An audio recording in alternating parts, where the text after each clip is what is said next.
Dans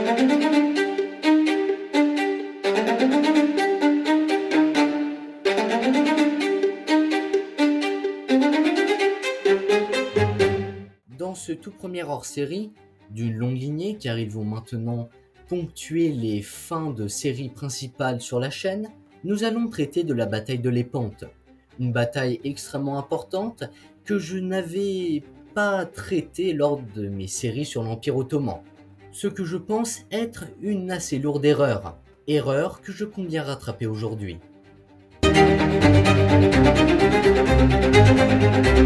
Mais avant de parler de la bataille, un peu de contexte, car vous commencez à connaître mon amour pour cette spécialité de l'histoire. Nous sommes alors dans les années 1570, dans un contexte de lutte générale entre les puissances catholiques et l'Empire ottoman pour le contrôle de la Méditerranée. Le pape Pie V cherche alors à unifier la chrétienté afin de s'opposer à l'expansion ottomane sur le pourtour méditerranéen. Précédemment, les Ottomans avaient déjà tenté, comme nous l'avions vu, un siège pour conquérir Malte, qui fut un échec en 1565. Puis, ils s'étaient fait maître de l'île de Chypre, où ils massacrèrent l'ensemble de la population chrétienne de l'île, à rajouter les campagnes de razzia et de piraterie qui massacraient, perturbaient les routes commerciales des différentes puissances européennes et également mettaient en esclavage des chrétiens pour qu'ils aillent servir en tant que tels à la cour du sultan. Bref, à l'époque, la menace turque était donc omniprésente en Méditerranée et faisait peur à énormément de grandes puissances comme l'Espagne ou Venise. Ainsi, suite à la prise de Chypre en 1570, le pape Pie V trouve un prétexte parfait pour s'engager dans son entreprise d'unification de la chrétienté, comme au temps béni de la chrétienté où le pape parvenait à rassembler une coalition pour partir en croisade. Cette coalition se rassemble donc sous les bannières de la Sainte Ligue, composée des républiques de Gênes et de Venise, les deux sœurs ennemies qui se détestent par-dessus tout, c'est dire si la situation est grave pour que ces deux-là se mettent d'accord, mais également des états pontificaux, du duché de Savoie, de l'ordre de Saint-Jean de Jérusalem et enfin de la monarchie espagnole, avec toutes ces terres et couronnes éparpillées dans toute l'Europe, afin de combattre et d'infliger une défaite décisive aux Ottomans.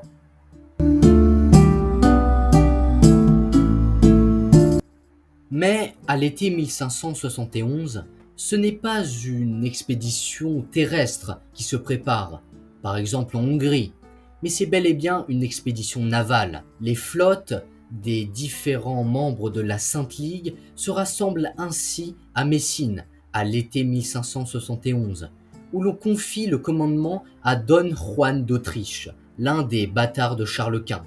Elle est alors composée de 206 galères et 6 galéas, des galères très lourdes et très grandes, transportant 28 750 soldats de toutes les origines de la Sainte Ligue. Il faut également compter les 40 000 marins et galériens manœuvrant les navires, ainsi que 1815 canons qui sont montés à bord des navires. Du côté turc, on a eu vent de l'expédition et on a donc préparé une gigantesque flotte, une que l'Empire n'a jamais vue jusqu'à présent.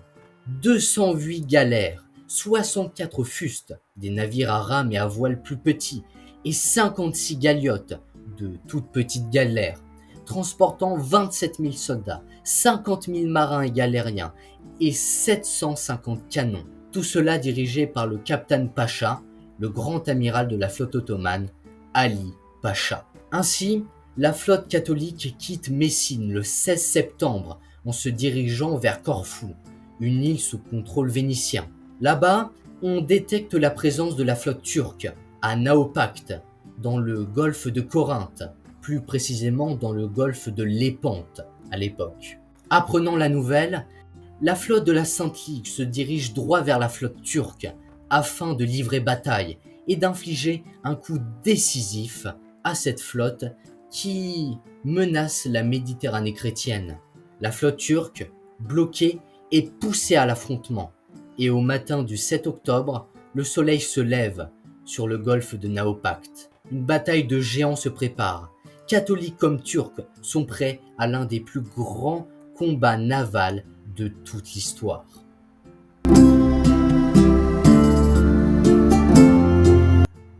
Au matin, les deux flottes se placent l'une en face de l'autre. Alors, Juan d'Autriche déclenche les premières vagues d'assaut. Tout d'abord, lui-même déclenche un assaut sur le centre turc qui s'est rapproché. Sur sa gauche, le Vénitien Agnastino Barbarigo lance lui-même l'assaut sur la droite turque. Les combats, d'abord au canon et au mousquet, se transforment en véritable bataille terrestre sur la mer.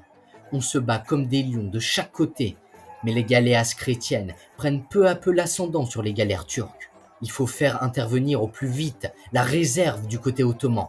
Malheureusement, sur la gauche, l'incapacité de la flotte turque à faire face aux catholiques permet à l'aile droite de Giovanni Andrea Doria de clouer sur place la réserve turque, qui, bombardée par les canons de la Sainte Ligue, brûle et se fait couler. L'incapacité de la gauche turque à bloquer Doria, la supériorité des galéas vénitiennes, et, encore une fois, le tir précis d'Andrea Doria, qui parvient à détruire la réserve turque, fait alors basculer la bataille. Ali Pacha est tué dans les combats, la majorité de la flotte turque est coulée, et seul Oulouj Ali, le bey d'Alger et commandant de l'aile gauche, parvient à s'échapper avec 30 galères. À la fin de la journée, la victoire est indéniable pour la Sainte Ligue, et surtout éclatante. Pour la première fois depuis des années, la flotte turque était enfin vaincue.